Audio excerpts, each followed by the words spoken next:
We have from the, is it the Ledger Tribune now, or Tribune Ledger? From the Tribune, Shadi Evasaid, who's one of the political reporters. We've got one of our county committee members, John Longshore. And we've also got with us Eric Johnson. Eric was also recently this weekend elected as an alternate delegate to the Republican National Convention in Cherokee.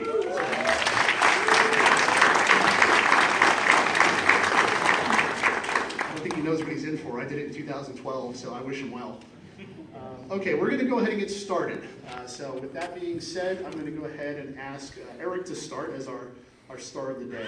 So Eric, if you want to go ahead and start, please do. Okay, we'll go ahead and get to what I think is one of the biggest issues that we all don't want to admit. We've got a lot of tremendous growth going here in Cherokee County, but where there is good, bad follows. So what is your plan to rid our county of the growth in illicit drug makers and trafficking that's growing here in Cherokee County? And I guess we'll start from the left and go to the right. Is there a timekeeper? Yes. And what is the time? Well, I'm sorry. You know what? Let's do opening statements first. We got a 2-minute opening statement. So 2-minute opening statement. We'll start with Mr. Chip McCarthy. Is this working? Can everybody hear me? Yes. All right, I want to introduce myself. I'm Chip McCarthy. Yes, like the rest of us up here, I am running for sheriff tonight. Just to let you know, I've been in Cherokee County since 1987. My wife and I were married, came up here. We have 3 children. We have 2 of them that are out of the house, thank goodness, and 1 that's in middle school. My wife and kids and I attend St. Andrew Methodist Church and have since 1989. In the church, I've been on the Staff Parish Relations Committee, I've been on trustees, and I've worked the Administrative Council, so I have a little bit of depth and knowledge there. Also, I work heavily with the youth at location and teach Sunday school.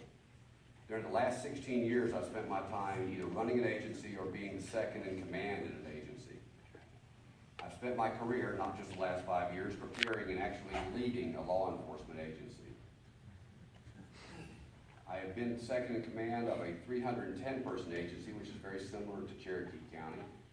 And I've been in charge of a $26 million budget, which is a little bit less, but similar to what Cherokee County has. I've also worked every division inside these law enforcement agencies, all the way up to chief of police, anything from detectives to traffic to internal affairs. I have an education of a bachelor's degree from Mercer in criminal justice. I have a master's degree in public administration from Columbus State University. I also have training in management through the Carl Vinson Institute at the University of Georgia. And I'm ready to lead right now the organization of the Cherokee Sheriff's Office.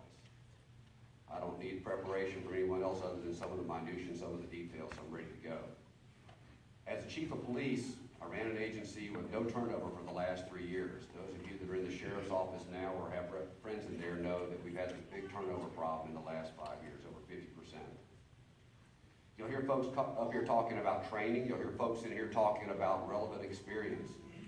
With one or both, one or the other or both, you'll find it's like a stool that's missing a leg.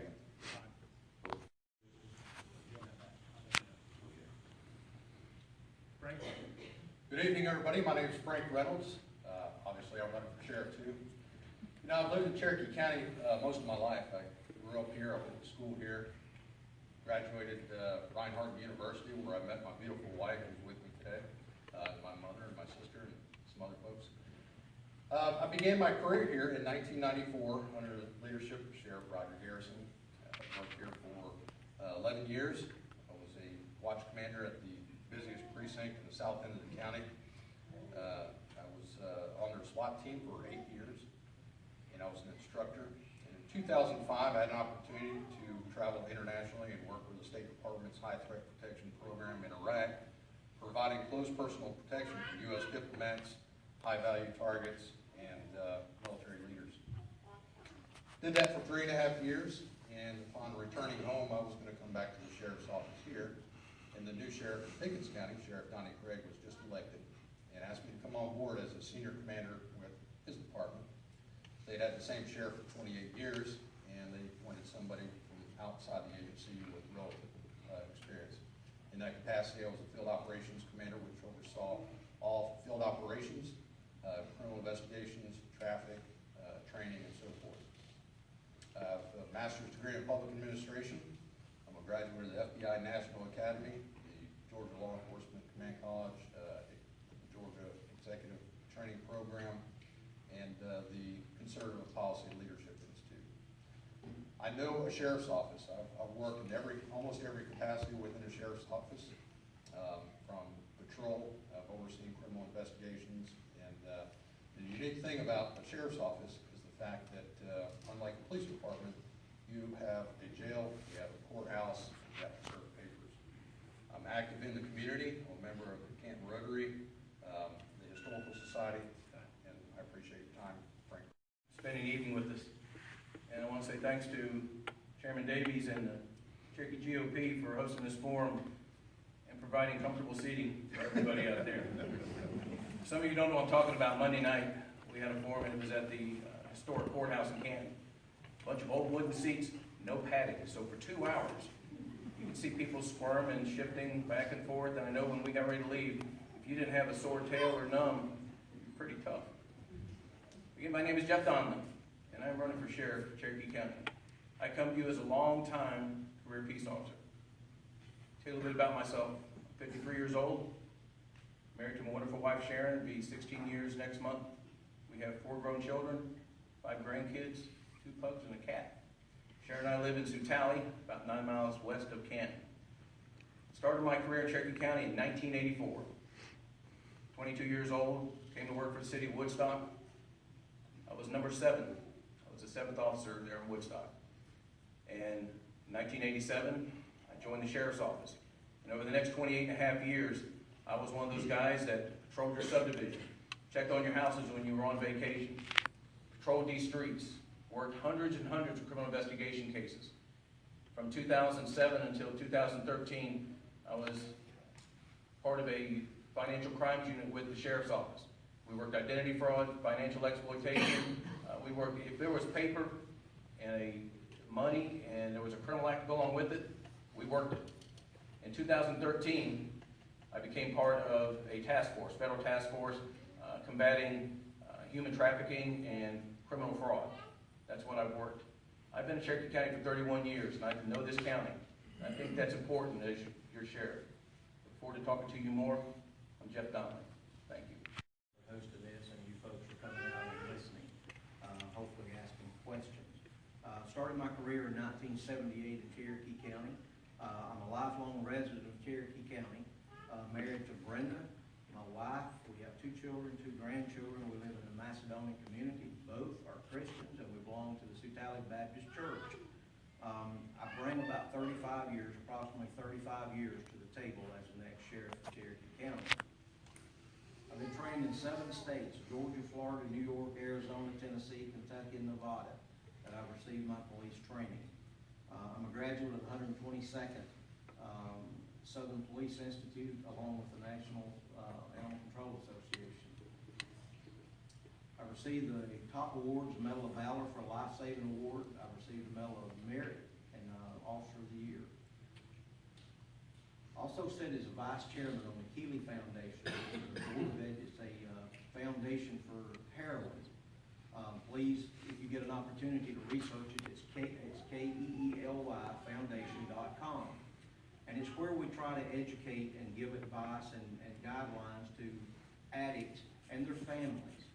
Whether you know this or not, you're living in the worst epidemic of my career, at any rate, of heroin, OD. In 2015, we had a little over 85 deaths of heroin in Cherokee County. That's unacceptable. Already this year, we're at like 26. So we have to educate our people.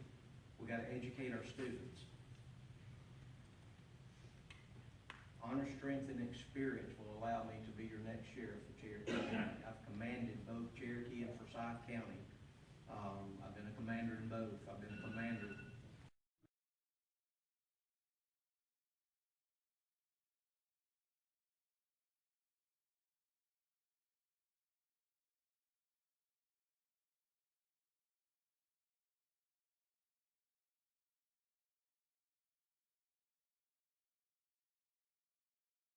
consider ridding it completely of those problems. However, the way to do it is you have to attack the people that are making the demand for these people. The kids and some of the adults out here that are looking for these illicit drugs, you have to change their behavior and you have to kind of redirect them. Part of the problem we have right now is with the youth going into people's medicine cabinets and things and trying drugs, get addicted, and then get out on the streets. What's happening now with this, specifically with the heroin epidemic that David recommended, or discussed with Kid Healy's group. Part of the problem with them is these kids are now, oxycodone has been shut off, and they have no source. So now what they have to do is go to heroin. And here the problem is, instead of addressing the addiction at the oxycodone level, which is tough enough, we now have to address it at the heroin level. It's almost impossible to get kids off of heroin since heroin is a Schedule I narcotic and cannot be used to get them off of it, to wean them off of it. So now the children are addicted to oxycodone, heroin, and then subsequently to methadone, which is what's characteristically used to get them off of the heroin. We've got to start early. We have to restrict the access to these drugs to these kids from the medicine cabinets of their parents. We have to keep the heroin from them or keep them from having the desire to get to it.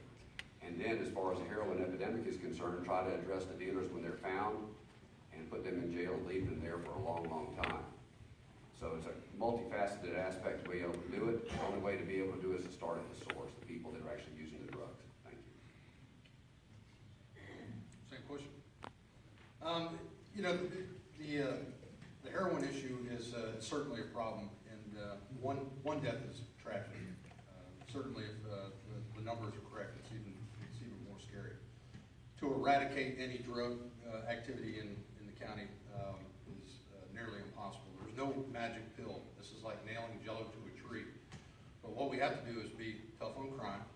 We have to enhance our narcotic squad, which is a multi-agency narcotic squad, CMANs for short, and provide them the tools and the equipment to continue doing what they're doing. Currently, there are agents that are out there working day and night, and we also have, Cherokee Sheriff's Office has a detective attached to HIDA, which is a high-intensity drug in the metro area, that works with the DEA, so there's a lot of things going on behind the scenes. The other thing that we can do is enhance patrol and work narcotics from the street level. But that's just one portion of it. This idea is being compartmentalized for so many years, where we deal with the arrest and then we pass it off to the judges or court system, and they do their job, and then probation and so forth. What I think we need to do is look at our recovery programs to help with the addiction, and through accountability courts. Some of the courts that are currently in existence are your mental health courts, your DUI courts, your drug courts. But I think also one of the programs that we need to implement, if it's not already in the works, is a veterans court. You know, we've got a lot of veterans that are coming back with injuries, post-traumatic stress, and those type of things. And this problem is bigger than just the drug issue. That lends into property crimes. And these people need to feed their addiction, so they're breaking to your houses, stealing your property to feed their addiction. So this is a constant cycle, and there's certain people that we find over and over, so we have to work together holistically. Everything these guys are talking about is part of a building system. What you also have to do is, when you're building the system up, you got to make sure that within your court system you have consistency, that you've got the state court judges, superior court judges, and the prosecutors are all on the same page, that they're all prosecuting and kind of carrying out the sentences on the same level. They need to recognize where they need to be serious and where the recovery efforts are needed. There's a lot of times that you'll hear cases where probation is given when other cases where judges are sentencing 6 months, 12 months. What we need to do is, on the top end, we need to get stiffer on crime. We're going to have to let the signal be sent to those that are wheeling, dealing dope, that are coming to Cherokee County, and they traffic their narcotics, and they provide it to kids, provide it to adults, that they're going to get caught. It's just a matter of time. And when you do catch them, they need to get the message loud and clear that Cherokee County is not the place for them to come to do crime. You're going to have to hammer away at it and get their attention, and I know it works. You have to get really serious with it. Our narcotics unit, the CMANs, they need to go ahead and track backwards. Instead of just going after the guy that you got the dope from, try and track it backwards. And those that are victims of themselves and they overdose on heroin, we need to treat those like homicide investigations instead of just basic overdoses and accidental deaths and stop there. We need to chase that trail backwards and prosecute that like a homicide crime and lock those folks up, the ones who are providing either the heroin or the methadone or the other narcotics that they're getting out of mom and dad's cabinets or grandma and grandpa. And that's what you have to do. Another element that they could do is we could develop a task force. And it'd be a multi-county task force of the North Georgia area where everybody is communicating on a network basis. Because what burglars will do is they'll wreak havoc in one county for a while. He starts getting a little bit too much and they move to another county. They'll start to work that and then they'll normally work a little further east. Thank you.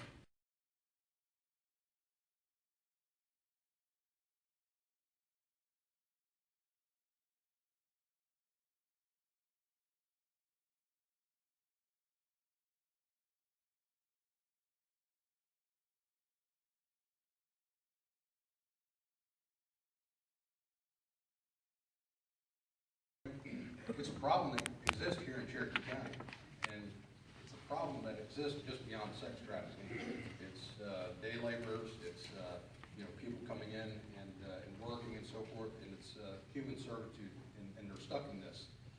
And what's really scary is how prevalent it is and how easy it is to target young kids.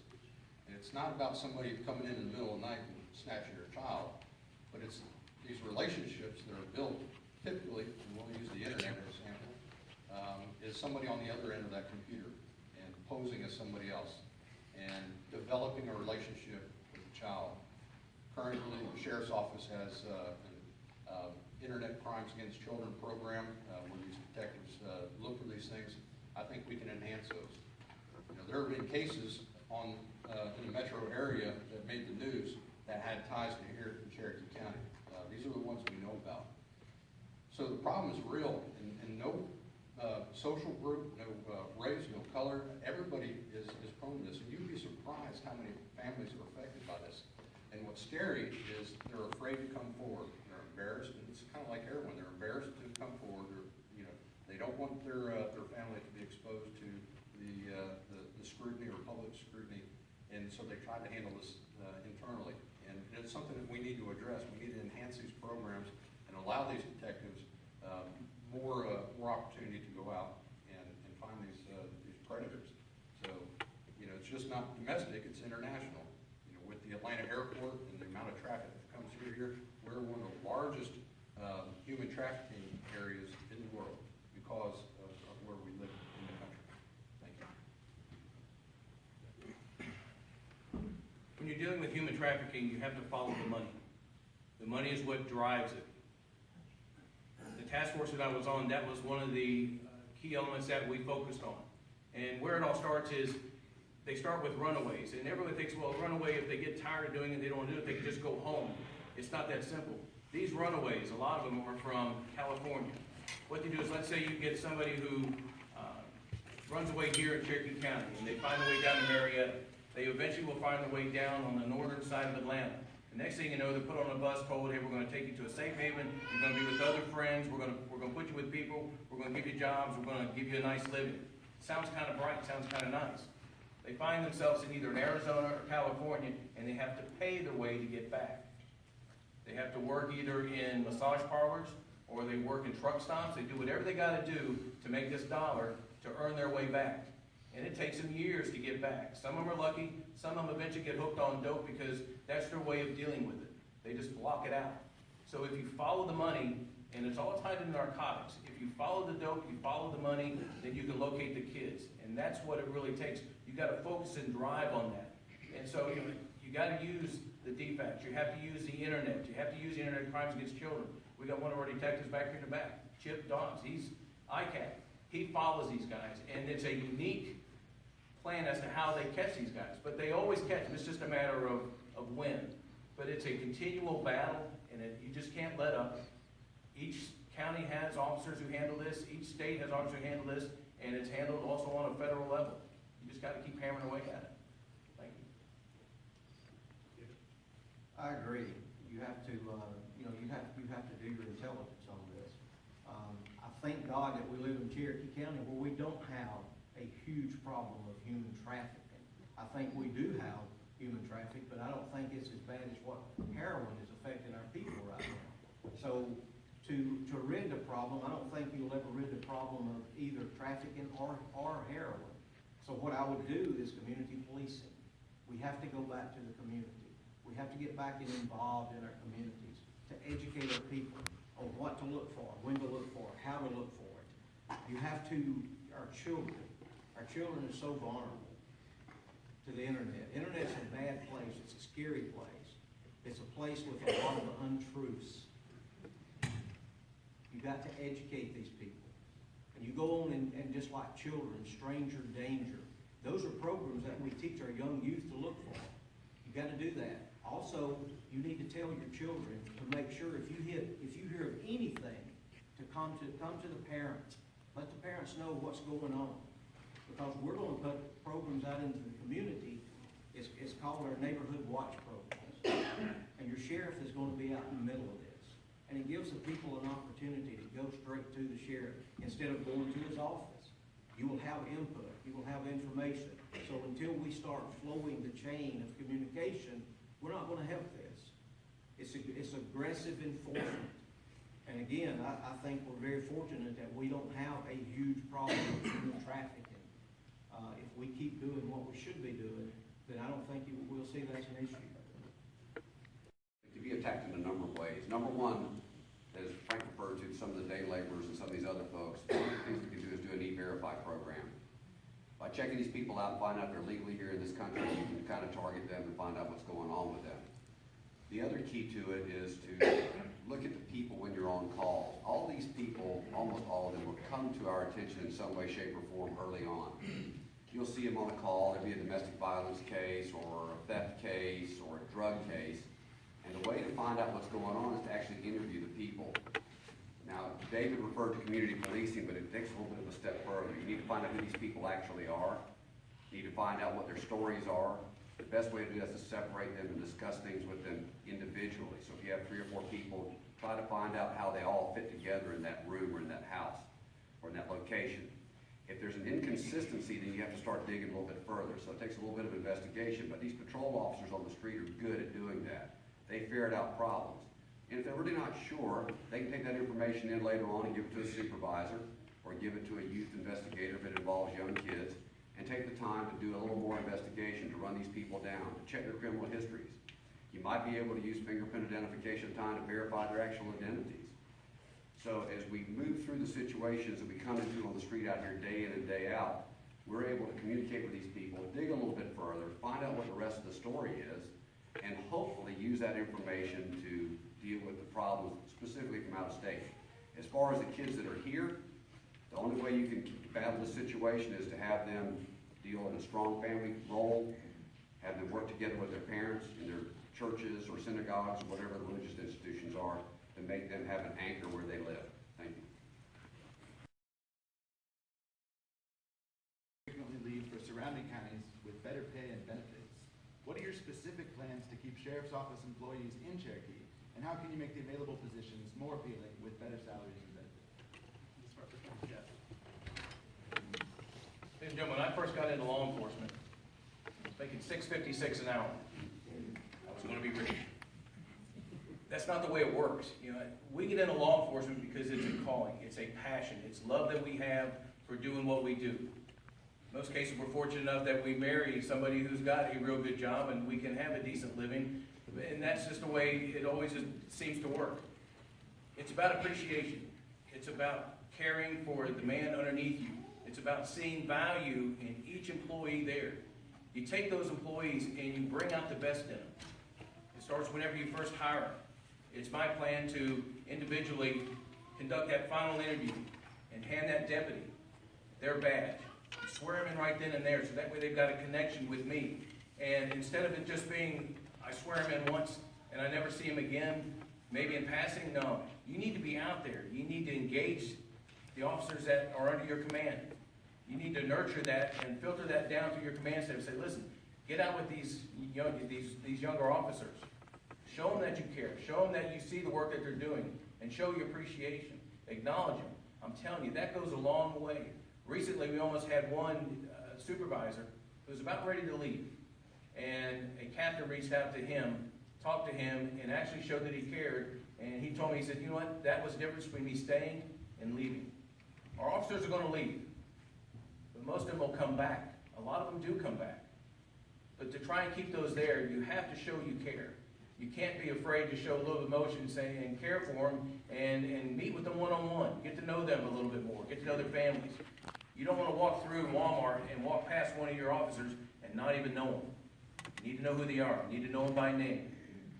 Give them a little bit something to work with, and that's appreciation. Show value in them. Thank you. We did a survey in law enforcement. It's been a few years ago. And the survey was 3 things that officers left agencies because of. One was money, one was working conditions, and one was equipment. What do you think come in first out of the 3? Was working conditions.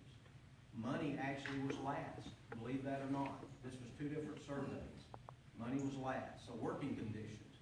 I think the sheriff, I think we should have an open door policy. I think we should, if we have an officer that does something right, we should pat him on the back more often. Here's the deal.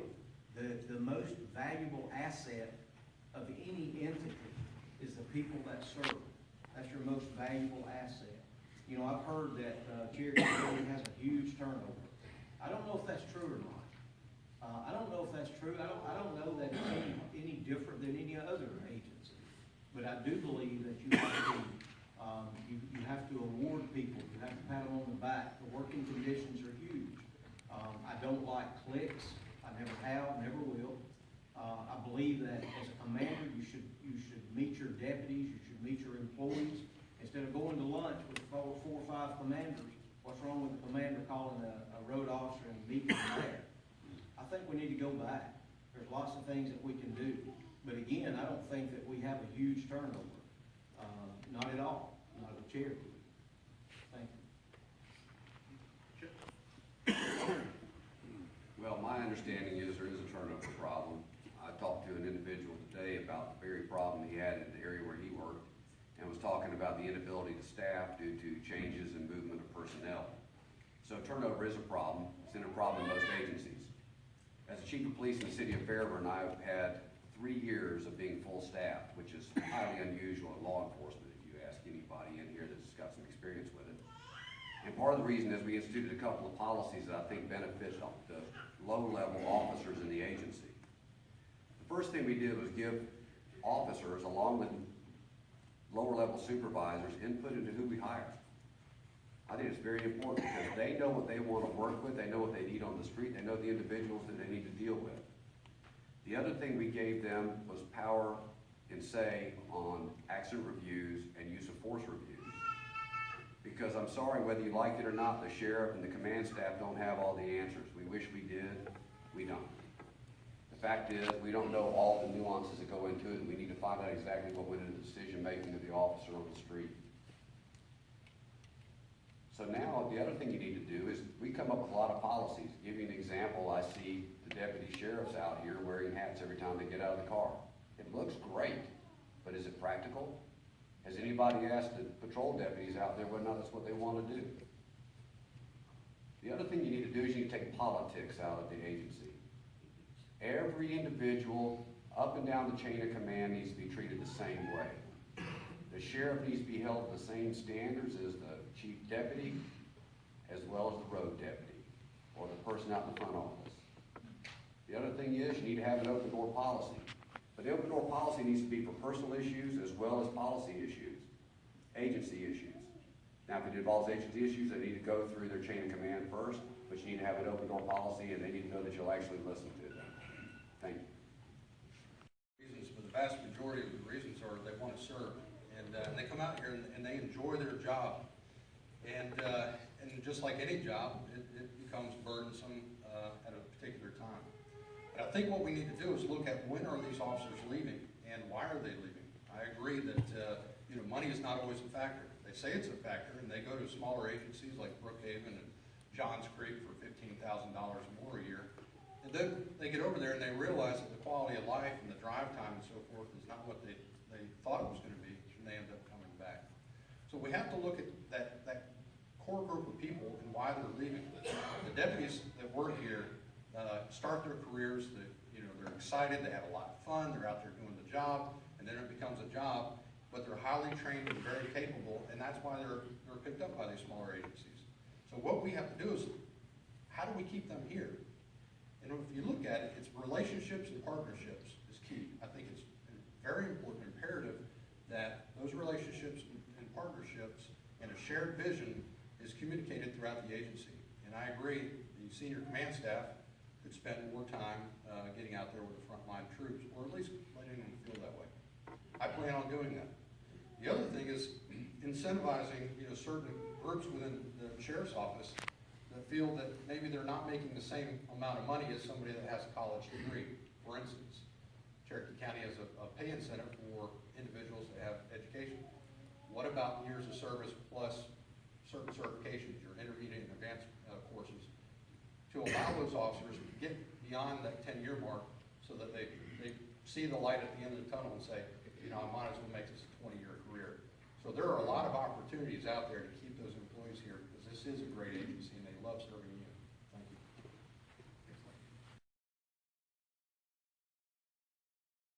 Appreciate this. The first question that I'm going to ask is, and we're going to start with David this time, is what does serve and protect mean to you? Serve and protect, it's interesting. When you used to see the patrol car, think back for a second, you used to see serve and protect on vehicles. When's the last time you saw that? If I'm elected sheriff, you will see that. You most certainly will. You have to understand the sheriff's position is not an entitlement. One of these gentlemen up here, we're gonna be your next sheriff. Somebody that's sitting in front of you will be your next sheriff. Rest assured, it is not an entitlement. It's a privilege. It's a privilege to serve you. So to serve means I work for the citizen. I don't work for the Board of Commission. I don't work for a city council, and I don't work for a mayor. I work for you, the people. That's who I answer to. So serve means serve. I had Newt Adams was the sheriff in 1978, 1979. And he asked me one time, he said, what are you going to do when you grow up? I was 20 years old. And I looked at him and he said, what do you want to do? And I said, I want your job. I want your job. Because that's what he did. He served. He served his people. He went out into the communities and he found out the needs of our people. And he was always there. And he was a huge role model for me. To protect means just that. You need something. And it's not just against law. It's not that. What about the tornado? When a tornado comes through here, do you think I'm not going to help you? You have a huge tree across your house and nobody can get to you? Who do you think is going to come in your house? That's serve and protect. It's also the criminal side. We set up programs to serve and protect you. And I'm getting flags, so I'm going to stop. Thank you. You got 10 seconds left. Okay, serve and protect, that's exactly what I will do. And you will see it on the patrol cars when I'm here. To protect and serve has been out there for a long, long time. I would hazard a guess that the majority of people in here, the first time they had an encounter with a law enforcement agency, with an agency representative, was on a traffic stop or something else. That's our first thing on protection. The first thing you see is the guy or the gal out there in the uniform doing their job out there, handling your call, getting to know what's going on in the neighborhoods, that kind of thing. We do a jam-up job on protection. If you look at Cherokee County, we have a relatively low crime rate. It is going up a little bit, but that's because of a number of factors. But we have a relatively low crime rate, so we're doing a great job on protecting. But one of the things we're not doing a good job on, and I say we, being everybody up here, including myself, is serving. Serving means we get out there and do what needs to be done for the community. Y'all need to know that we care about what you do. You need to know that we actually enjoy doing our jobs and enjoy getting to know you and getting to work with you. We've exercised this arm of protection a long, long time, but the service arm has been depleted a great deal. The only way you're gonna be able to serve better is we've got to get out of these patrol cars. We've got to get in these neighborhoods. We've got to get to know our neighbors, our people that we serve. Some of them are our neighbors. We've got to get to know them personally. We get to know their children.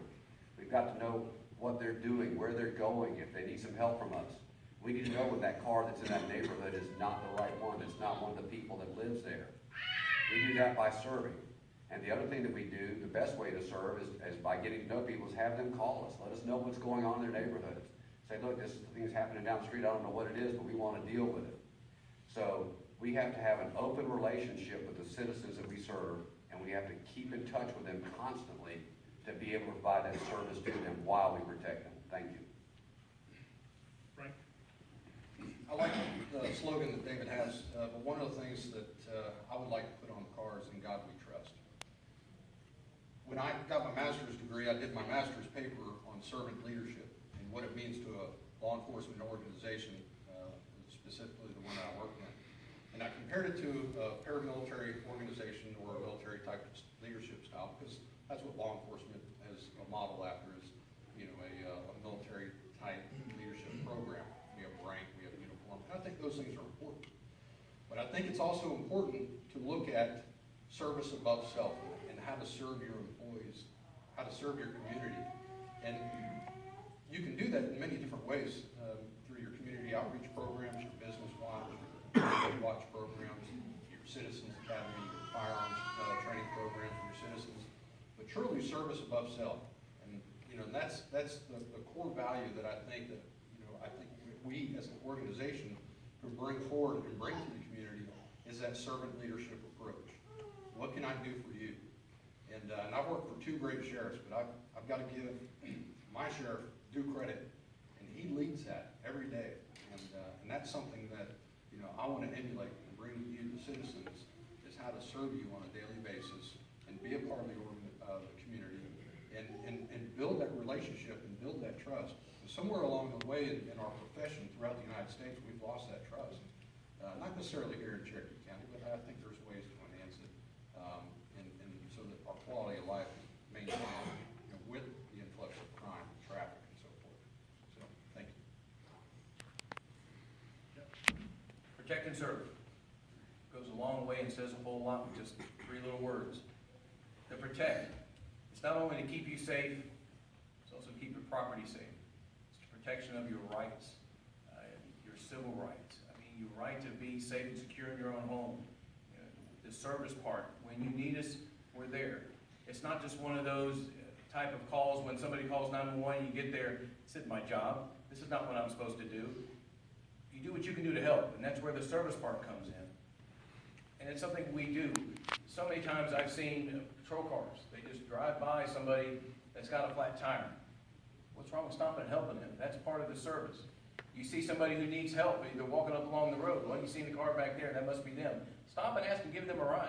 Don't just ignore them and figure, well, they got 2 healthy feet. It's good for them. Stop and ask. You know, the service part. We've lost the service part. When you go into somewhere, greet them.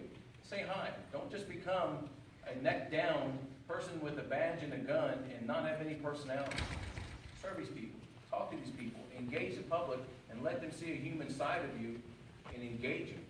That's what builds rapport, that's what builds trust, and that's what builds confidence, and that's what builds community. Protection. When their homes get broken into and you respond to the call, after you take the initial call, naturally you're going to turn it over to a criminal investigator. Well, in the meantime, their back door shattered. There's been a number of times I've looked around and said, well, have you got a board? Have you got a hammer and nails? Let's get busy. Let's secure the home. You're driving by in the middle of the night and you see somebody's car door that's a little bit open and you realize, you know, everything looks okay, it doesn't look like anything's damaged, close the door. You know, if you want to knock on the door and wake them up, go right ahead. But that's just part of the service call. Protect and serve. Serve you at your will. You have calls for service, and you have calls for emergency services. There's a difference. And protect, it's just overall. Protect you, protect your rights, protect your kids, protect your home, protect your livelihood.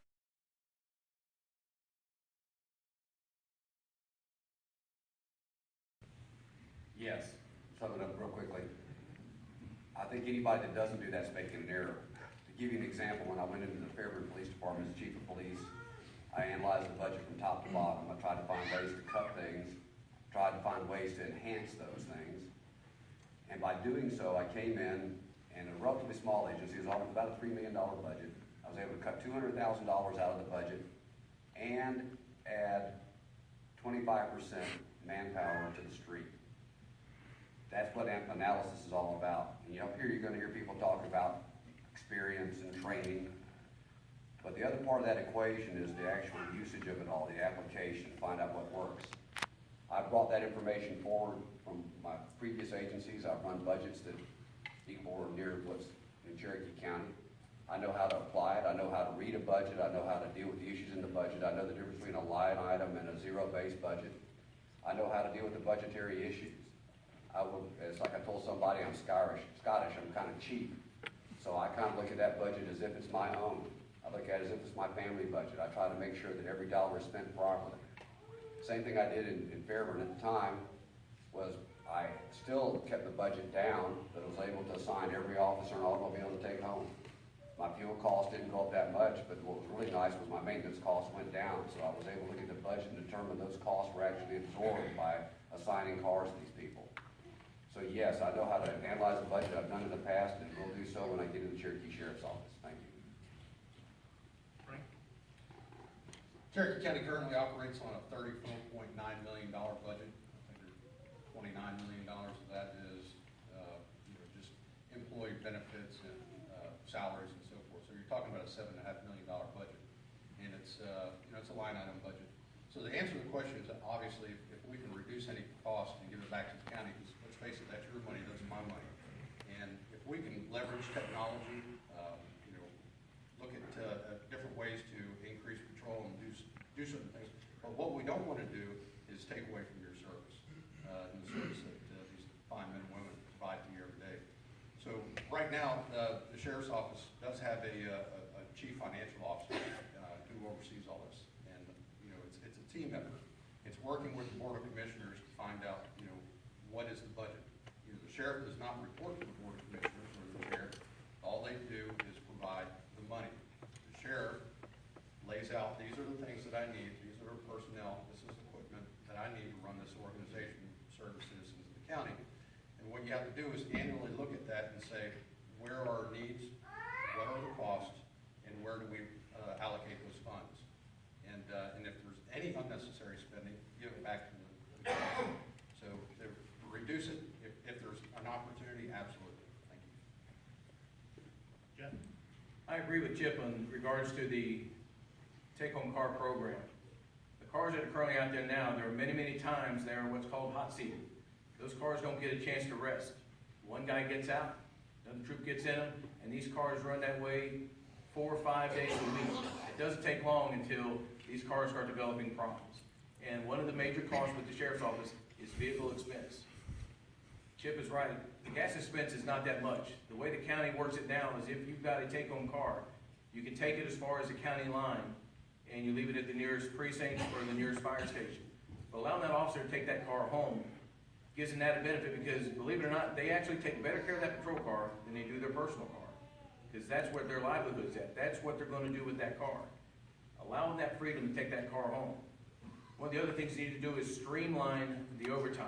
There's ways that you can adjust the overtime. You don't have a detail that you're going to go out on the last Friday of a pay period and generate anywhere from 40 to 60 hours of overtime times 2 or 3 because you've got a team of 18 to 20 people going out to handle a blitz of some type, or you're going to handle some type of program on a Friday when the only day that you can recoup that loss is Saturday. Do it at the beginning of the pay period, so that way you can adjust the hours accordingly and reduce that overtime. I think streamlining the command staff down to where if you don't have 2 people who don't get along, you don't promote them both. Just say, sorry, it's got to have to go to this guy or the other guy. We've had in the past where we needed 1 major because 2 didn't get along, we had 2 majors. And I think that's just unnecessary promotions up, and it's an unnecessary cost. Thank you. I agree, you have to evaluate the entire agency. With that being said, if you would evaluate the budget, you'll see where the money's being spent. I know Brenda and myself, if we don't have it in the bank, we don't buy it. Now, if we need it, if it's an emergency, we'll go get it. but that's my dollar, that's your dollar. I'm not gonna waste that. Overtime is a big expense on overtime, let me explain to you. In law enforcement, you draw time and a half once you reach 171 hours. So 172 hours, that 72 hours starts at time and a half. So you have to be very diligent on your overtime itself. So if you need to let someone off before they start drawing time and a half, then you should have enough manpower to do that. You look at your supervisors. If we need that many supervisors on that particular shift, maybe another shift is eating up overtime. So you have to manage the entire thing to make this work. I will submit to you that you can't control the gas. I can't control prices of gas. And we have to roll. Our vehicles are going to have to be out. They're going to come to your house. I can't control the price of tires, oil, those kind of things. But we can control what we can spend on overtime and allotting things to other. Do we need certain equipment? Or can we wait till the money's there to get it? So there's lots of things. So absolutely I would evaluate, but I would evaluate not just the budget, I would evaluate how we spend the budget. Absolutely. Thank you.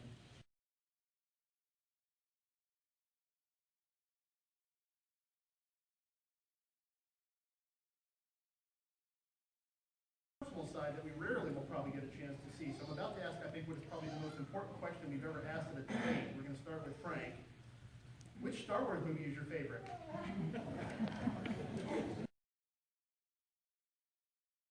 Speaking of movies and films, kind of rolls right into our next question.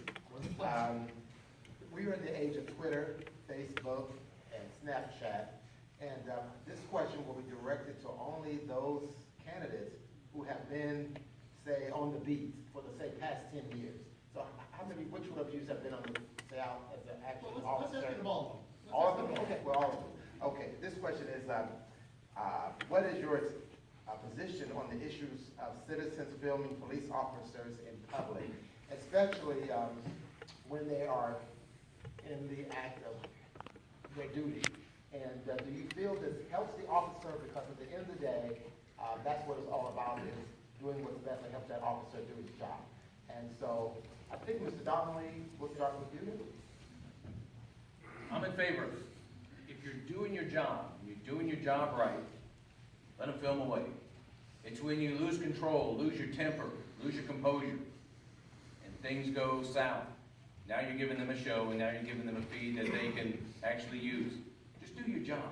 You know, if it gets in your way, you can kindly say, excuse me, and just kind of work around them. Now keep in mind, and you've seen plenty of news stories and plenty of YouTube, they will do what they can to get under your skin. They will do what they can to aggravate you. Diffuse it. Ignore it. Go around them. Do what you got to do. Don't give them the show that they're asking for. If you do that, there's a really good chance that's not going to go anywhere. They're going to delete that feed and move on to the next one in hopes that maybe they can get that guy with the temper. Maybe they can kind of get underneath his feathers a little bit. They're going to call you names. They're going to do what they can do to kind of aggravate you. They're going to kind of crowd your space a little bit. Let them crowd the space. Just simply back away a little bit. You have to de-escalate when de-escalation is called for. So just back away. If they want to videotape you, let them videotape you.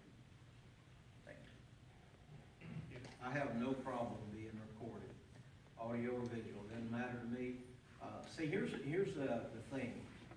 A lot of people think this is a new concept, and it's not. Recording is not a new concept. We had this back in the early 90s. DUI task force, when you make a traffic stop. Law enforcement had a little mic on, right? Had the microphone right here. We still do. And then when you stop somebody for a suspected DUI, you got that person out and you brought them in front of your patrol car. You did the field ops. You did the test. So it's not a new concept. This concept's been around for a long time. The videos, let me tell you something. I've had lots of complaints on officers where people complained on them because they were so rude, unbearable. And we go back and pull that videotape with the complainant in the room, and you know what? It wasn't as bad as what they thought it was when they revisited the field. It wasn't as bad. I've also had cops that were caught on video that cost them their job. So I'm a fan of recording officers. I have no problem with anybody reporting me, not whatsoever. And I wouldn't have a problem as the next sheriff of our employees being reported either. Because we should serve and we should do it with the utmost respect to everybody concerned. Thank you. Chip? I have no problem at all with people videoing what's going on with law enforcement. It's within the rights of the citizens to be able to do so. And I think it actually provides a level of trust in the communities that most people don't normally experience. They know that there's no fear of being recorded. They know that the information they're getting is obviously within specs for the officer that's involved.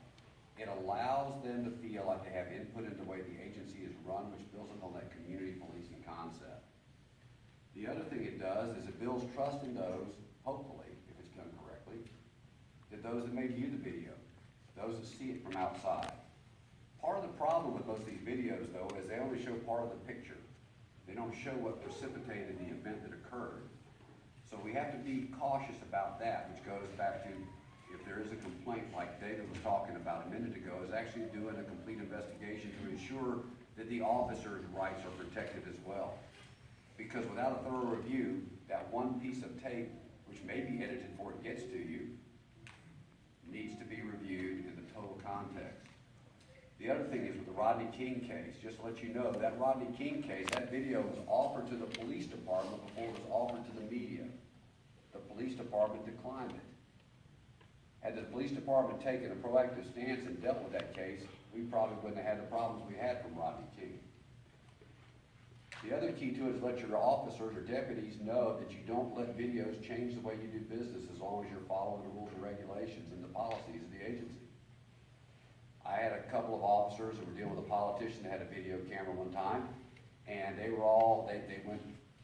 froze up and decided to leave the scene instead of handling the problem that was there. They need to understand that they will be protected by the command staff and the agency CEO if they're doing their job and doing it properly, regardless of who's doing the video. Thank you. Right? You know, when I started in law enforcement, these little things were not readily available, and they certainly didn't have the technology. And, you know, officers from day one in the police academy are taught to control the environment, control the scene for their safety and the safety of everyone, the people there to help. And we've seen a transition in the past several years with the availability of video cameras and photographs, you know, people stopping and videoing. I don't have an issue with it.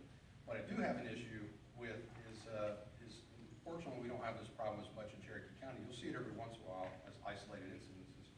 When the public, certain portions of the public are confrontational and are doing it to provoke some sort of response from the law enforcement officer while in the performance of their duty. And what those people do is they jeopardize the integrity of that investigation and officer safety. And so what you see is a struggle. The officer's trying to maintain the environment. The person's pushing a little bit more with their intent to film, and it's just back and forth. And ultimately, you know, both sides get emotionally hijacked and bad things happen, and they end up on YouTube. One of the things that I've been doing while teaching at the police academy and teaching our deputies is role-playing, you know, and providing a training environment where these things come out. And sometimes when I play the bad guy, one of the things that I'll do is I'll pull out that camera and start acting like I'm recording. And they completely shut down because they don't know how to deal with those things. So I think realistic scenario-based training has helped these officers get beyond that point and understand that there are some, you know, constitutional issues there and protection for people to be able to report. But we have to teach these officers how to deal with it and deal with it responsibly. Thank you. Coming in today, that today is April 20th or 20. A lot of people know what that might stand for.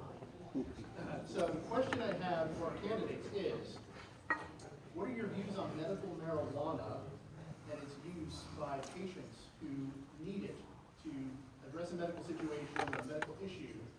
Would you be avert to looking the other way, or would you have to go and follow the law and basically arrest those people for using in a recreational capacity, medical marijuana. So we'll move on, and I believe we don't ship it back to you. Well, I think medical marijuana and regular marijuana kind of fall in the same category. What I've told my people that work for me is if you encounter people with a small amount of marijuana, then you need to give them a copy of charges and no reason to make an arrest. If there's a way to allow them to destroy the small amount of marijuana, probably the best thing to do is let them go. As far as the medical marijuana is concerned, I think we're required to enforce the law as it stands. The problem is I think the state law now allows it. Federal law is the prohibition. State law does not allow regular recreational marijuana. So to me, I don't enforce federal laws, I enforce state laws.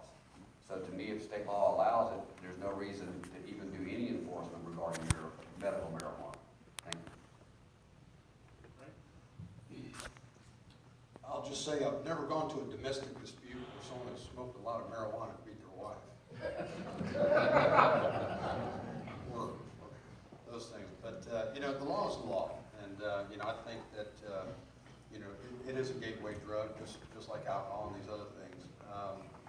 And, you know, it's, like I said before, we go back to an addiction issue. We have, you know, addiction issue throughout the country, and, you know, a year or two ago, we as a state, passed, you know, cannabis oil, and now we're talking about cultivating marijuana, medical marijuana here in the state.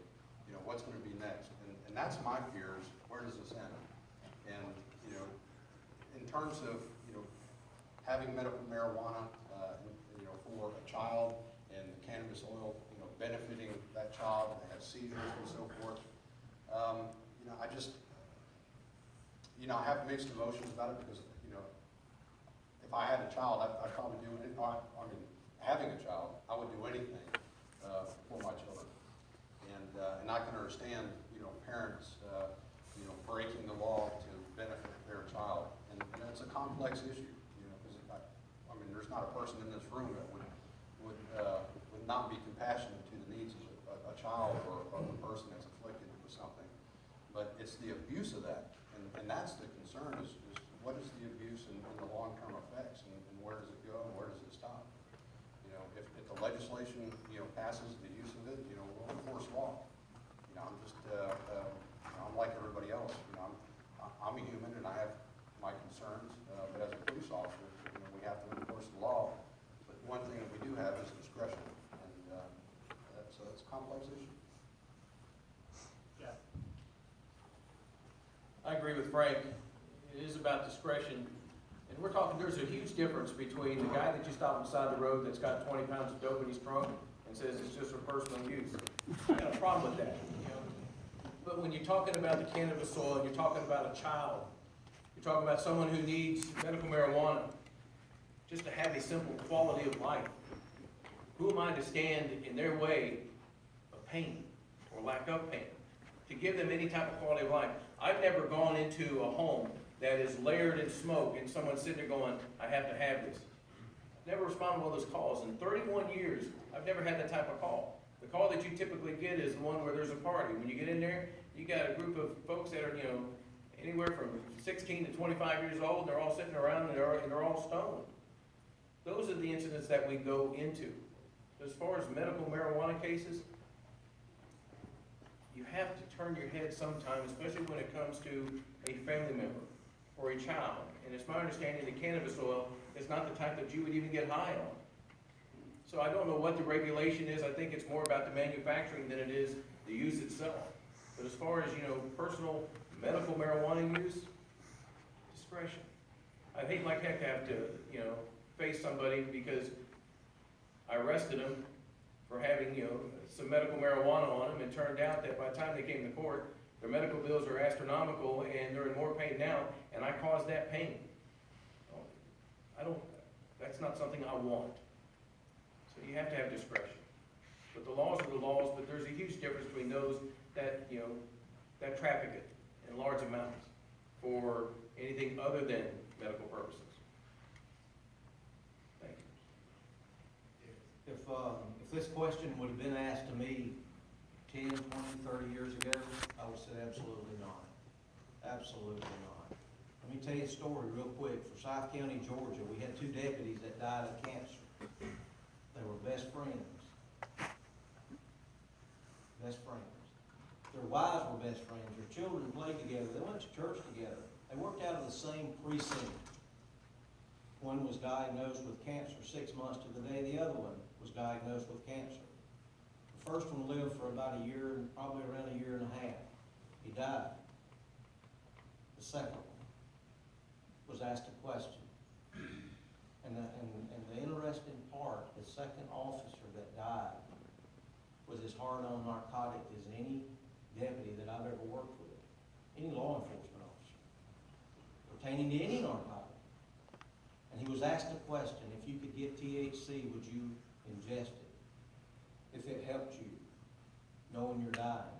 What do you think his answer was? He said, yes. I'm not a doctor.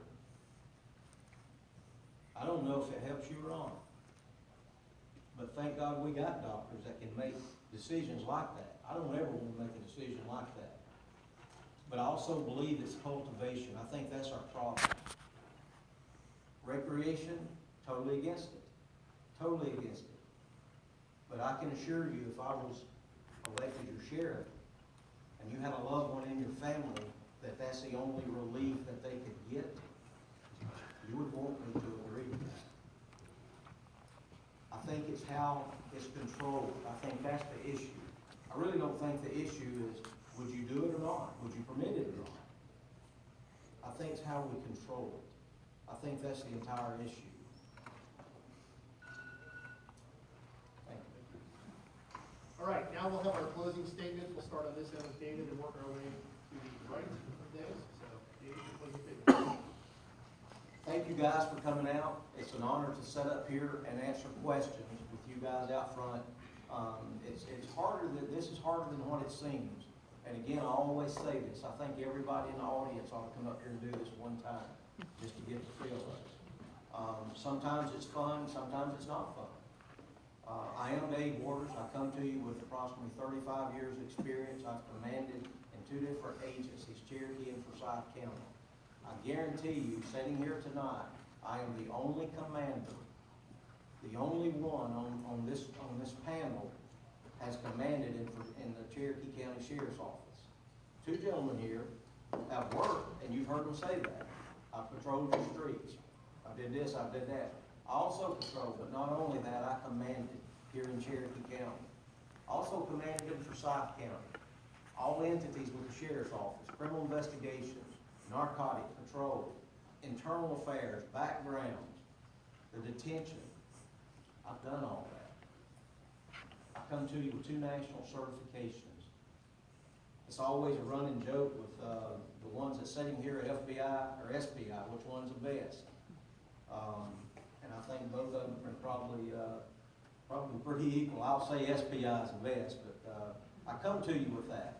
I come to you with a heart to serve. I ran in 2012 is because I wanted to be the sheriff. I didn't wake up one day and say, I want to be the sheriff. And I would ask these gentlemen, these 3 gentlemen sitting right here today, where were you at in 2012 when I ran by myself? It was awful lonely then. And I'm actually glad they're running with me now, so it's not so lonely. But I ask you for your vote. I ask you for your prayers. I want to be your sheriff. I'm David Waters. May 24th, please vote for me. Thank you.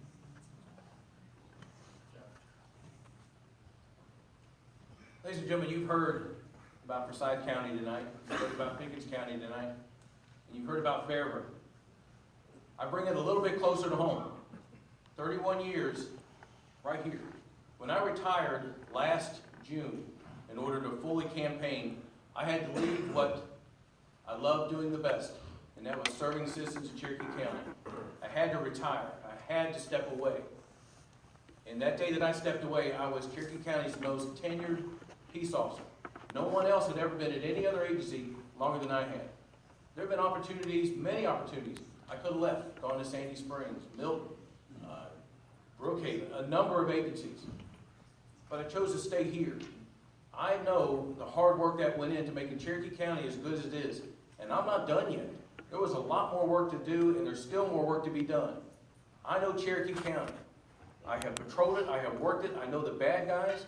The bad thing is, now we're dealing with, not the bad guys, they got a little bit older and at least wised up. Now we're dealing with their kids. So you're right, those apples didn't fall far from the tree.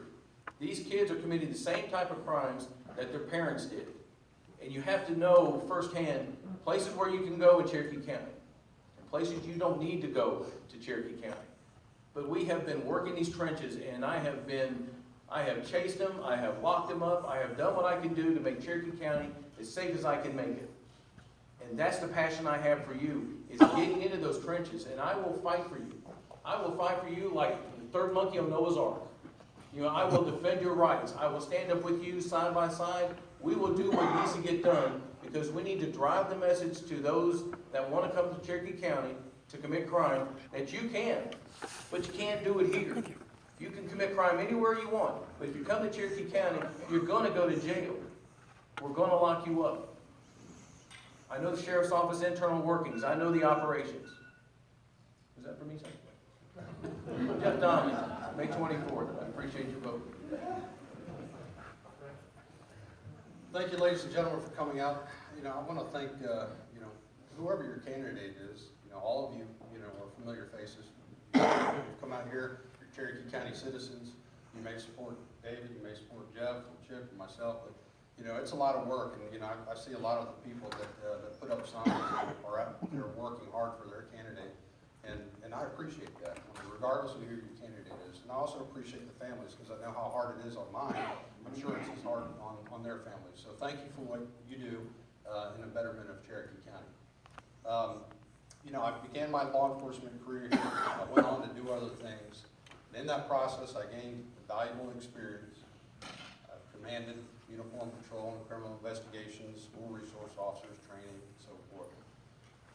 And, I've got my education. I've prepared myself, over the years. I believe that the foundation had been laid of what the requirements might need to be for the next sheriff.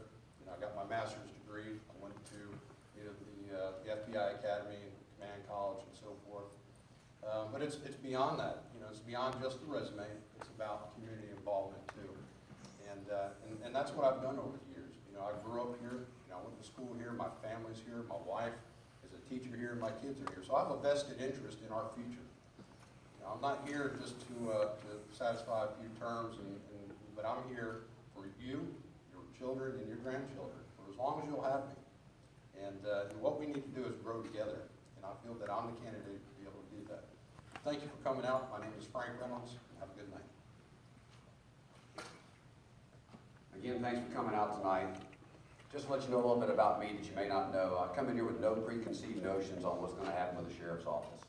I come in as a fresh slate. I can come in and actually look at what's going on and evaluate it without agendas or without knowledge of the people involved. I look at it as someone who is actually concerned as a tax-paying citizen. On top of that, I'm a life NRA member, benefactor member. I support your rights, your constitutional rights, your Second Amendment right to keep and bear arms. I support your right to be free in your persons and your property. As a sheriff, I will protect you and the rest of the citizens as you're supposed to be protected by those of us in law enforcement, not coming down with a heavy hand. You've heard a lot about the knowledge and experience of training and education. There's some people up here that do have a lot of years of service, but they've never supervised. There's some that have supervised, or very minimal supervision. There's some of us up here that have a lot of experience. There's some of us up here that have a whole lot of training. There are some of us that have more education than others. And I agree that all of this is important. You need to have somebody that fits all those pieces. But the other part of it you need to look for is somebody that's done the practical application of those as a leader of an organization. A CEO, for the sake of a better word. Harvard Business Daily puts out that a CEO should be changed every 4.8 years. My contention in law enforcement is every 7 to 9 years. I've committed to serve you. If made sheriff, if I'm elected sheriff in Cherokee County, I will serve you for 2 terms if I'm re-elected. And then I will get out of the way and hopefully put in place the people that will lead this agency to the next level and to the next level after that. If you want somebody that has the practical experience, the job knowledge, all the facets that go into leading an organization, then I'm the person that you should elect as sheriff. So please vote for me on May 24th. Chip McCarthy, thank you. I want to thank all our candidates, so please, a round of applause.